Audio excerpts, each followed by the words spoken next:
ఇప్పటికీ కూడా కేసీఆర్ గారు చేసినటువంటి అప్పులకు మిత్తి మేము నెలకు 6,500 కోట్లు కడుతున్నామని చెప్పుకొచ్చారు. నేను ఇది కాగ్ రిపోర్ట్ చూపిస్తున్నా మీ అందరికి. ఇది నా సొంత కవిత్వం కాదు, బీఆర్ఎస్ పార్టీ కవిత్వం కాదు, కాగ్ రిపోర్ట్ చూపిస్తా ఉన్నాం. ఈ కాగ్ రిపోర్ట్ లో మొత్తం 2024-25కి మన ప్రభుత్వం 10 నెలల యావరేజ్ ఇచ్చిరు. వీళ్ళు కేవలం మిత్తి కోసం, అప్పుల మీద మిత్తి కోసం కట్టింది 22,000 కోట్లు. యావరేజ్ గా ప్రతి నెల లెక్క కూడా ఉన్నది.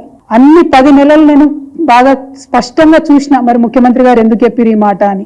ఏ నెలలో కూడా 2,600కు మించి ఒక్క నెలలో కూడా డబ్బులు కట్టలేదు ప్రభుత్వం. మరి ముఖ్యమంత్రి గారు 6,500 కోట్లు కడుతున్నాం నెలకని ఎందుకు చెప్తా ఉన్నారు మిత్తి?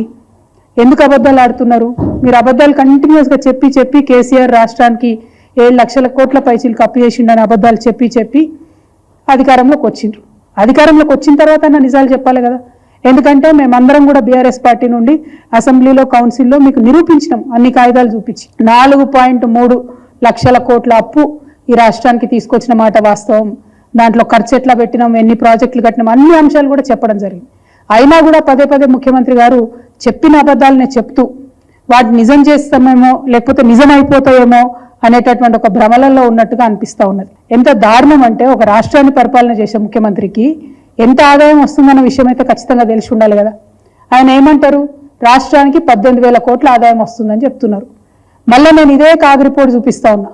ఇందులో స్టేట్స్ ఓన్ రెవెన్యూ అన్నది కూడా సపరేట్గా చూపించింది.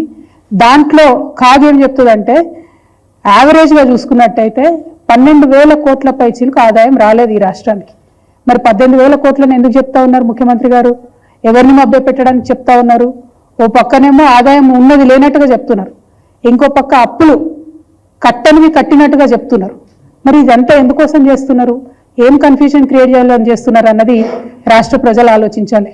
ఇంకొక దారుణమైన విషయం ఏంటంటే, ఆదాయం పడిపోవడంలో ప్రధానమైనటువంటి కారణం ఇవాళ హైడ్రా. ఎందుకు ఈ మాట చెప్తా ఉన్నా అంటే, నేను సాధికారికంగా చెప్పగలుగుతా ఉన్నా. స్టాంప్స్ అండ్ రిజిస్ట్రేషన్స్ యొక్క ఆదాయం ప్రభుత్వం ఏమనుకున్నదంటే 18,000 కోట్లు వస్తుందని ఒక అంచనా వేస్తాయి ఏ ప్రభుత్వాలైనా కూడా. ప్రభుత్వం అఫీషియల్గా వేసినటువంటి అంచనా 18,000 కోట్లు. కానీ వీళ్ళు హైడ్రా పేరుతోని సృష్టిస్తున్నటువంటి విధ్వంసంతో ఆ ఆదాయం పడిపోయింది. 5,800 కోట్లకు ఆదాయం పడిపోయింది. ఇది స్పష్టంగా సుస్పష్టంగా తెలుస్తుంది. అయినా కూడా అరాచక మాపకుండా నిన్న మొన్న కూడా మలక్పేటలో పోయి మళ్ళీ ఇల్లు ఊలగొట్టిండ్రు.